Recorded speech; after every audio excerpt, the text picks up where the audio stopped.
আজকের সকালবেলা থেকে যে ঝড় হয়েছে আমাদের পশ্চিম ত্রিপুরা জেলার উপর দিয়ে, আহ, এবং যে তথ্য আমরা পেয়েছি আমাদের 3টি সাব ডিভিশন থেকে, আহ, দেখা যাচ্ছে যে আমাদের কাছে এখন অবধি কোনো মানুষ বা জন্তু জানোয়ার বা পালিত পশু এরকম কোনো কিছু ইনজিওর্ড বা মারা যাওয়ার কোনো খবর নেই।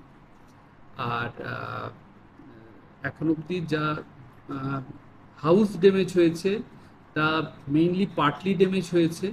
যেমন সদর সাব ডিভিশনে আমরা পেয়েছি 153 হাউসেস পার্টলি ড্যামেজ, এবং মোহনপুর সাব ডিভিশনে আমরা দেখেছি সেখানে 34 হাউসেস পার্টলি ড্যামেজ হয়েছে, এবং জিরানিয়াতে 18টা ঘর পার্টলি ড্যামেজ হয়েছে। সিভিয়ার ড্যামেজ হয়েছে জিরানিয়া সাব ডিভিশনে একটা, মোহনপুর সাব ডিভিশনে 2টা, এবং সদর সাব ডিভিশনে 27টা, 27। আর সদর সাব ডিভিশনে ফুললি ড্যামেজ হয়েছে 12টি। আমাদের মোহনপুর এবং জিরানিয়াতে এখন অবধি এরকম কিছু ফুললি ড্যামেজের খবর আসেনি, সন্ধ্যা নাগাদ হয়তো আসবে।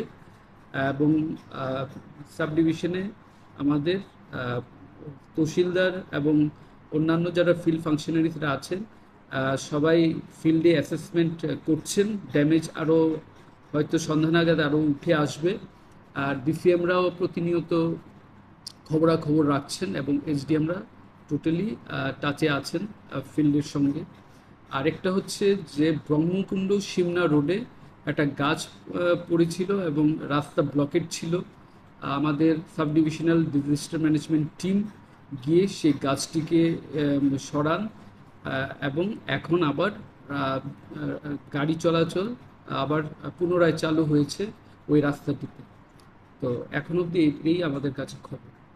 কোন জায়গায় কি কোনো বড় অপ্রীতিকর ঘটনা ঘটেছে?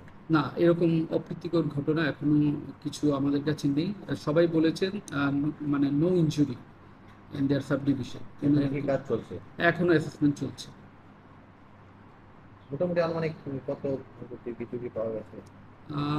প্রায় এখন অবধি যদি আমরা পার্টলি এবং ফুললি ড্যামেজ নেই, প্রায় 40 লাখসের মতো এখন আপাতত। 40 লাখস, এটা বাড়বে আমাদের প্রাথমিক তথ্য অনুসারে। প্রায় 40 থেকে 50 লাখস আমাদের ড্যামেজ অ্যাসেসমেন্ট হয়েছে west Tripura district. West Tripura district. Thank you.